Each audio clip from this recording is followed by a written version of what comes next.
Good afternoon, everyone. Welcome to 10:50 a.m., the International Wealth Builders Radio Show on this Saturday afternoon. I am your host, Dr. Sharon Barnes. If this is your first time tuning in, I'm telling you, you're in for a great show today. The show is dedicated to giving you resources, tips, and information to build additional dwelling units, small development lots throughout California. So we are here to empower you to make your dreams of having an accessory dwelling unit or leveraging the property you already own and control in California. So I am so excited today to have attorney Charles James with us, and it's just really unique because what we understand with the accessory dwelling unit laws that's been evolving since 2017 is that we have a housing shortage across the country, especially in California, and they have the legislature have empowered different laws under accessory dwelling units to really get all hands on deck for homeowners, investors, anyone who owns property in the state of California to leverage that property by adding additional dwelling units. Just this month in January of 2023, 18 new laws were passed affecting housing and the ability to create housing on property that you already have. They've included taking some of our retail and commercial buildings and converting them over into housing units. They've allowed us to take our lots and subdivide them and add 2 to 3 additional living spaces on them.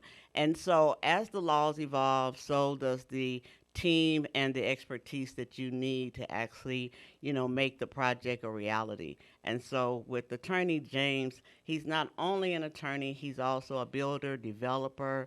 His expertise and experience in projects cross the realm of residential and commercial development, whether it's industrial, retail, and I just think this is a valuable resource. So today we're not only going to be able to talk about simple accessory dwelling units with garage conversions or adding up to 1,200 square feet on your property. We will also be able to talk about small lot developments, about conversing, looking at some of the commercial opportunities that's available, and some of the projects that we have going on in the area. And he can give us some tips. So I'm just really excited. Charles, thanks so much, Attorney James, for being with me today. And I know we can't cover everything, but I'm sure that the listeners will get valuable information and be able to move forward. Okay, thank you for having me, Dr. Barnes. I really appreciate you having me here today. I wanted to get a disclaimer out before we get started. Of course, we that got to do attorney. yeah, absolutely. We got to do our little advertisement here. This radio show is only for advertisement and does not create an attorney-client relationship. The only way you can create that relationship is by signing an agreement to allow yourself to work with the attorney. So we want to make that clear. It's only for advertising purposes, but let's jump right into it and discuss what the good people want to hear. Exactly. So, like I said, you have so many hats and experience. So let's talk a little bit. I think it said developer first. So let's talk about the experience as a developer and the builder, and then maybe you can tell us how you came in to add that value of the attorney and what benefit it would be to an individual to have you on their team or leading their project.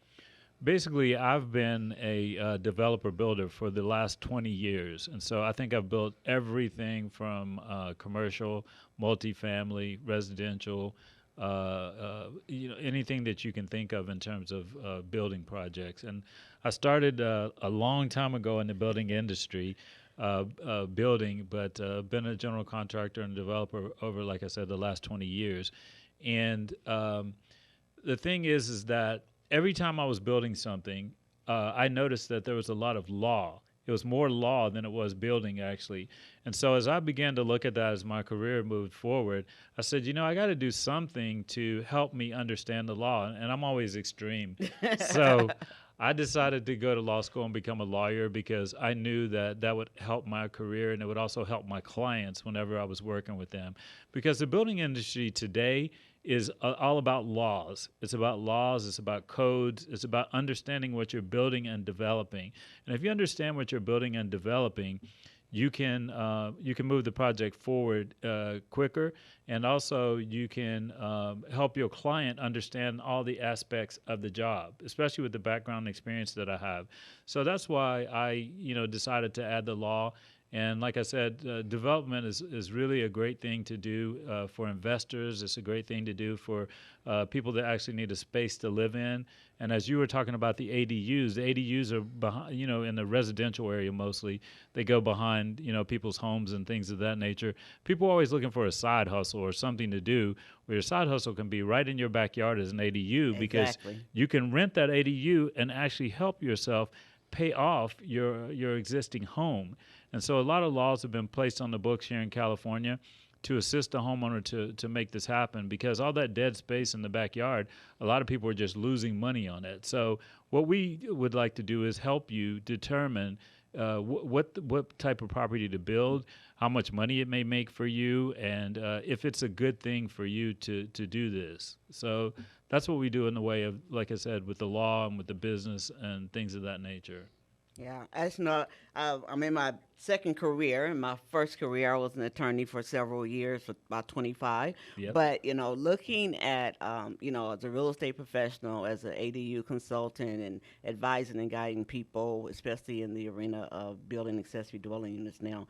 Everything is a contract. I mean, all the little disclosures, and people don't seem to understand that. And then the rights that we've gained through the accessory dwelling unit laws are state level laws. But when we, take on a project, we're dealing with your city, your county, the local, jurisdictions. And, sometimes they're interpreting law a little different. Sometimes they're trying to do things that maybe don't line up. And so, again, having that attorney had been able to break down, the contract and the law and have a conversation is a benefit, I think, to any team. So that's just a great asset.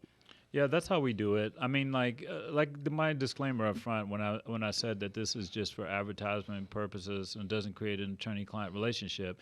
Well, if you want and you're working with our team, we can create an attorney-client relationship and help you have an understanding of what type of project that you're going to get into, what the entitlements are. We can even go as far as getting the entitlements for you and handing over the entitlements, and you can, build it yourself if you would like to. However, we can work with you in conjunction with the building process and the going to the authority having jurisdiction and getting an understanding of what you're getting into. And what a lot of people don't understand is that if you don't understand the laws surrounding construction, you will lose a lot of money. And a lot of people that are building things and they want to build them. They have to understand it's not building the structure. It's understanding what you're doing from the very beginning. Exactly. And you and I bring a combined almost probably 75 years of construction and real estate together. So as we put those two together, and you have a person that understands the real estate market, we can tell you what the value of your property would be in a ballpark area after the property is built. And then to be able to hit the mark with the budget and construction, that's by having experience and understanding the law because we're working on a project right now where the builder went in and never got plans, permits, or anything, and now Exactly. we're having to start all over. And can you imagine the pain that that client feels when you have to start all over and you have to pay to have things torn down or you had to pay to have things taken out because you didn't do it properly up front. And that just comes along with an education in what you're doing. You can't just be a person with a hammer and nails and think that that's what's going to get you by. So today in the building market, we have to look at everything in a value add type of way, and we have to be able to understand like what we're building because our idea is to bring the job in on time and on budget. That's the way we build, on time and on budget. And we look at projects like this, excellence one project at a time. We're not taking on so many projects that we can't complete the work that we're doing. And then also, not satisfying the client. We want to delight the client and make sure you understand what's going on and that your money is safe with us. Exactly. And I think that, having a team and a team with integrity, and you definitely need to like vet people because the project you mentioned, I mean, they signed the contract, thought they understood it, did not have an attorney review it beforehand, which is always a great idea. Then the work started happening. And so, based on what you thought you signed in the contract and what you saw going on in your property, things was lining up. Little did they know that behind the scene that this contractor had not, followed through on applications for a permit, had not done everything they're supposed to do to the standard. And so now, when you get ready to put that property on market and the city comes in, then it's revealed. And so you can't just eyeball things, and you can't just pick any contractor or anybody to do a project. You really need to have a team, and you have to understand the laws and the requirements even on your city. And so sometimes, we get these calls and people just want to know how much an accessory dwelling unit costs. And it's, kind of tell them it's not like buying a shoe. It's not even like buying a motor home. We have to build this, and it has to meet certain requirements, for your lot, for your city. And so, I mean, Charles, let's talk a little bit. I mean, I know we have to take a break in a few minutes, but can we start talking a little bit about a couple of the steps that a homeowner investor needs to take or be ready to take to move forward with the project when they reach out to us? The homeowner needs to have an understanding of what it is that what it is that they want. That's the start. What do you want? And what do you want? What do you expect that to look like? Because everybody has a vision in their mind of kind of like what they want. They just need to understand how to get there. So if you have that vision in your mind of what you want, then basically we can take you there through a step-by-step process. And one of the things that homeowners have to understand is before you start a project, you want to ensure that you have the financing in place. If you have the financing in place and you get that idea from us, it should be on point in terms of what you're going to spend to build this property. And a lot of people just go and they say, I want to build a property. They spend some money on some plans. They get the plans, and then they go out and they hire the wrong person to get the job done, or they hire somebody that doesn't understand how to estimate.